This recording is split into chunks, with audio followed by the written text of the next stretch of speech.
Many times when we hear about someone dying from domestic violence, the victim tends to be female. Today, let's talk about a male victim.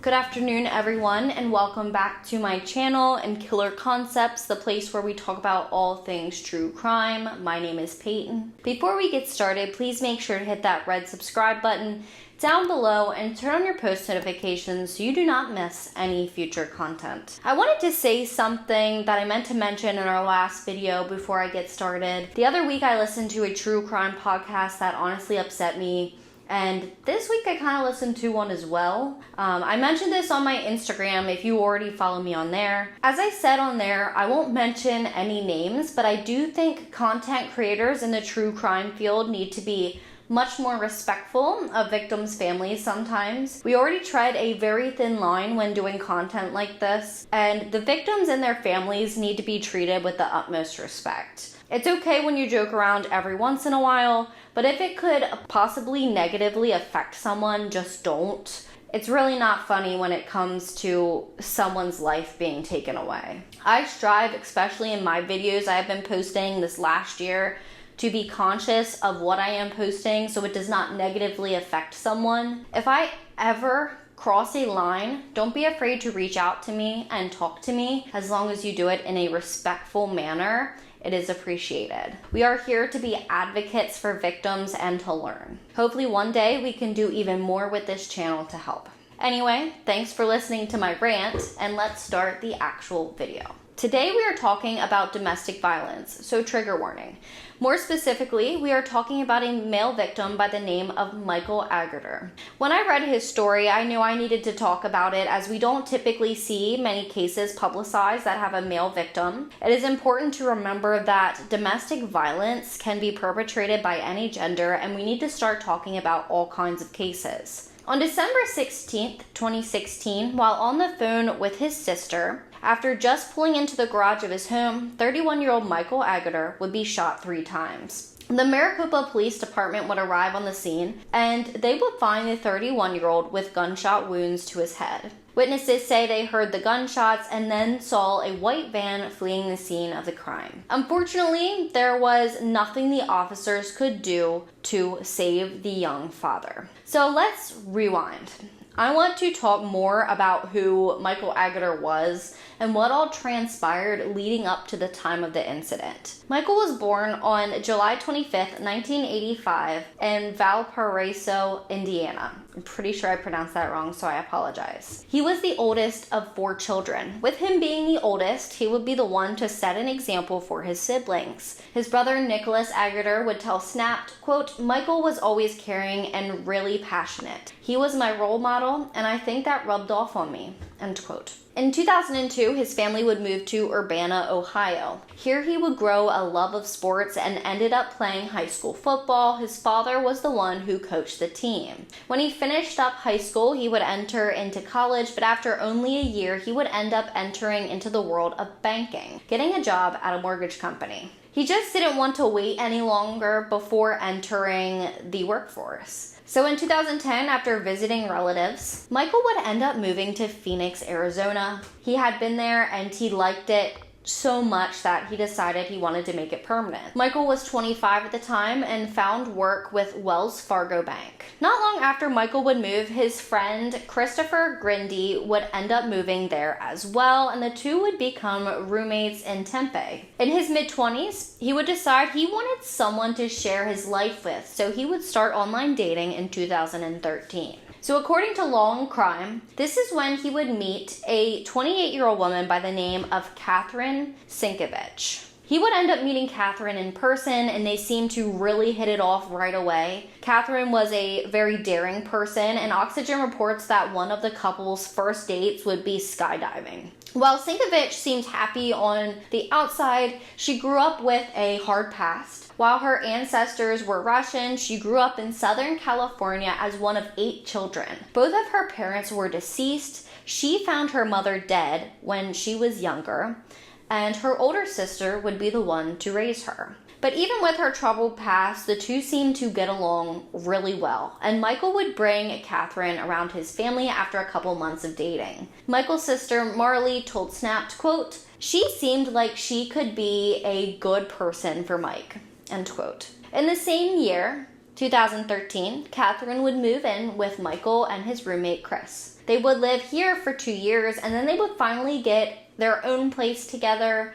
Everything seemed to be going really well. There wasn't really any red flags in the relationship, at least from what others had seen. Kathryn would end up getting a dog for the couple, and they would name him Darwin. According to Oxygen, Michael would even help Kathryn move into the insurance industry and get her a job. And then in the spring of 2016, Michael would tell his family that the couple were expecting a child. Law and Crime reported that the family was ecstatic. They were excited to hear the news. Michael was excited to be a father. Things, however, would quickly go downhill from here. The couple would start to fight constantly. Kathryn would start accusing Michael of cheating, and when she would get mad, she would throw things. It just became a very toxic situation pretty quickly. At one point, Kathryn would even bite Michael to the point that he would have to get stitches. When this would happen, it would be his final straw, and Michael would decide that the two needed to separate. A situation like this just wouldn't be healthy for a child,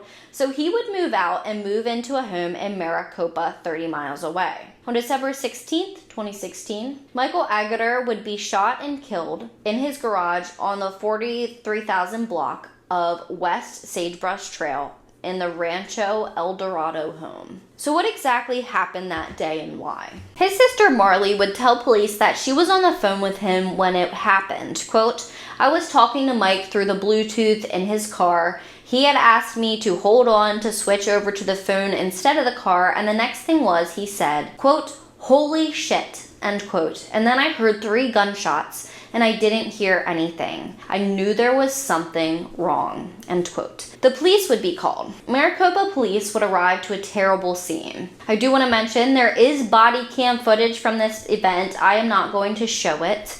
If you would like to see it, you can check out the long crime video linked down below because it does show it as well as other footage. Maricopa Police Sergeant Michael Dennison would tell Snapped, quote, "When the first units got on scene, they observed the house with an open garage door and a Lexus sedan that was running. One of the officers could see wounds on the head and blood coming out and shattered glass on the driver's side of the car," end quote. The police would clear the scene, and once they were sure there was no active threat, they would attempt to help Michael, but there just was no life-saving measures that could help the 31-year-old. He was already gone. Michael's car was still running, and he was still wearing his sunglasses. He was completely caught off guard. According to Investigation Discovery, when processing the crime scene, investigators would find 3 spent shell casings on the garage floor near the car and a shoe print in the mud between Michael's house and the home next door. While the detectives were at the scene, Michael's friend Chris Grindy would show up.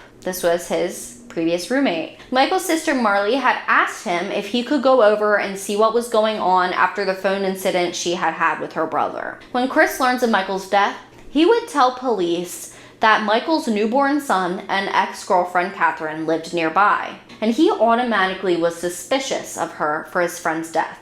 He had seen on body cam footage saying the following, quote, "She physically beat the hell out of him. She needs to no offense fry. I hope we have the death penalty here," end quote. There were witnesses in the neighborhood at the time of the shooting, but their accounts were all over the place in regards to what the intruder may have looked like. The one thing they all had in common was they saw a white car leaving the scene. After pulling Michael's home security footage, the intruder is seen running from a white van towards the house, and then around 11 seconds later running away from the house with papers in their hand, getting in the white van and driving away. I would say it is probably safe to assume this is when most likely the footprint was left behind in the mud that the police had found. Police would then notify Michael's family of his death, and they would begin the journey traveling from Ohio to Arizona. While waiting to speak with Michael's family in more depth, detectives would start really looking into Kathryn Sinkevitch after what Chris had told them about her abusive behavior, and what they would find was startling. They would start by looking up what kind of vehicle she drove, but when they would see it was a blue car and not a white van, they had to dig a little deeper because she still seemed like the most promising lead. Investigators had seen that Michael had taken out an order of protection against her. According to Law and Crime, the day of the murder, they would track Kathryn down to a home in Mesa, Arizona. When they arrived on the scene, what would they see? Parked in front of the home? A white van. The white van would belong to a woman named Bridget Hopkins. Hopkins would turn out to be a co-worker of Kathryn's at the mortgage company she worked at. Police would seize the vehicle, and they would later find a black sweatshirt inside that matched the sweatshirt the assailant was wearing in Michael's home surveillance footage, as well as gunpowder residue. Both Kathryn and Bridget would be questioned about that day. Kathryn would tell police that she had been at work all day, and Bridget would back her up in this. However, Bridget would tell the police that Kathryn had left for lunch and come back. To see where Kathryn went at lunch, police would get access to footage at the mortgage company both women worked at. Per the Arizona Daily Independent, in these videos, you can see Kathryn leaving work at 12:30 p.m., driving out of the parking lot in Bridget's white van, and not returning until around 3 hours later at 3:19 p.m. Michael was murdered at around 2:30 p.m. Oxygen states that her cell phone was turned off and was not turned back on until she arrived back in the office. So it was off around the time that the murder would happen. Bridget would tell police that she was unaware that her vehicle had been taken while she was at work, nor her key card. Kathryn didn't even use her own key card to exit the building, she used Bridget's. So now that the police had proof that Kathryn Sinkevitch was driving the white van seen in surveillance footage the day of Michael's death, what could be her motive? Investigators would look further into the relationship between the two and what all had went on. I mentioned earlier in this video that things got bad in their relationship when Kathryn became pregnant. This may actually be a bit of an understatement. There was a point in their relationship where Kathryn had accused him of having an affair with his own sister, and once she realized that was ridiculous, then it was that his sister was helping him conspire against her and have an affair. His sister Marley had also said that during their relationship, Kathryn had knocked him out 2 or 3 different times from headbutting him. And the bite mark, let's not forget the bite mark that he needed stitches for that I had also mentioned earlier. When he moved out, he also took their dog Darwin with him, and this set her off. The Arizona Daily Independent notes that records show Agerter made significant efforts to conceal his new address from his ex-girlfriend once he moved out because she was so volatile, but Kathryn Sinkevitch would hire a private investigator to find out where Michael lived, and she would steal the dog back from him. Someone had also tried to burn down his new home with a torch on the front and garage doors not long after he moved in. Investigation Discovery reports that while the person was unsuccessful, it did leave burn marks on the home. At the time, police could not prove that Kathryn was the one behind the arson attempt. In April of 2016, Michael was granted an order of protection in Maricopa County against Kathryn. This is when he would install the surveillance camera at his home so he could keep track of the harassment. Even though the two were now separated, Michael could not stay completely away from Kathryn. Let's not forget she was pregnant with his child, and the good person that he was, he wanted to be in his son's life. So when the baby was born, Michael would petition for visitation and wanted to have parental rights. This upset Kathryn, and she would allege that Michael was not the father. So Detective Dennison told Snap, quote, "The family court judge determined that there would be DNA testing," end quote. Michael's sister Marley said the day of his murder, he was returning home from that very paternity test. Kathryn's coworker Bridget, who owned the van she was driving the day of the murder, would tell police that Kathryn had been very vocal about not wanting Michael to be part of the baby's life. She was mad at him. So police knew that Kathryn had murdered her ex-boyfriend, Michael Agerter. So they convinced her coworker Bridget to call her and see if she could get Kathryn to talk at all and incriminate herself. Investigator Dennison told Snapped, quote, "All Sinkevitch would sit there and say was, they can't prove that if I did or did not do this." And she finally disconnected the call, end quote. She was unbothered by absolutely everything. There is videos of her speaking to the police in a room, and this woman literally has no emotion at all. I just don't know how you could do something like this and literally show no emotion at all, but that was her. She looked like she could have a care less in the world about murdering someone that she had supposedly loved and had a child with. Even without Kathryn incriminating herself, police would have enough evidence, so they would go to pick Kathryn up at her home for the murder, but would find out that she had fled with her baby. But in her haste, she didn't really think things through, and she would ask another fellow coworker if she could stay with him, and in concern for his own safety, he would call the police on her. This is when Kathryn would finally be taken into custody on December 21st, 2016, 4 days after the murder in Avondale, Arizona. When she was arrested, police would find stolen license plates in her vehicle that she was most likely planning to use to avoid detection when she was on the run. Investigators had a mountain of evidence against this woman, as well as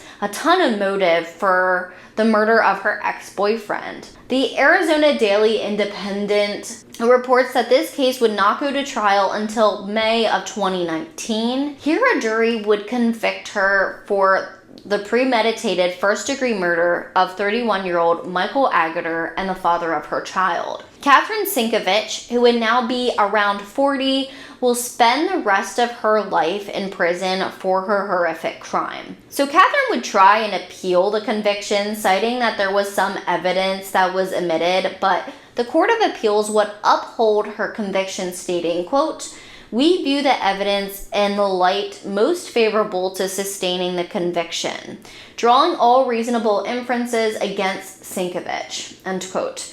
Per AZ Central, quote, Agerter's family said in a statement issued after Sinkevitch was convicted that Agerter, quote, took every legal precaution to protect himself and was trying to do the same for his child. Domestic violence knows no boundaries. Mike's attempt to protect the child he never met escalated Sinkevitch's aggression towards him, ultimately leading to his death, end quote. So that is the case of Michael Agerter. The statement that domestic violence knows no boundaries just gives me chills, especially when I first read it. It is such a powerful statement, and it is so true. Like I always say, I hate cases like these where a child is left without any parents. One is now in jail, and the other had his life taken away way too soon. When this case was going on in 2019, Michael's parents would be the ones who had custody of their son and was raising their son. I am not sure if this is still the case. I did not see anything about it. I felt this case in particular was so important to talk about, like I said in the beginning, because we just don't see enough reporting on domestic violence cases, especially where those have male victims. The male victims should be talked about just as much as the female victims. I am honestly curious how many male victims may have even slipped through the cracks because police just didn't think it could be domestic violence. We need to keep talking about DV if we want something to change. I don't know how many times I have to say this, but it will never be enough. It is just a necessary violence which results in trauma and people losing their loved ones. My heart goes out to Michael's family and child.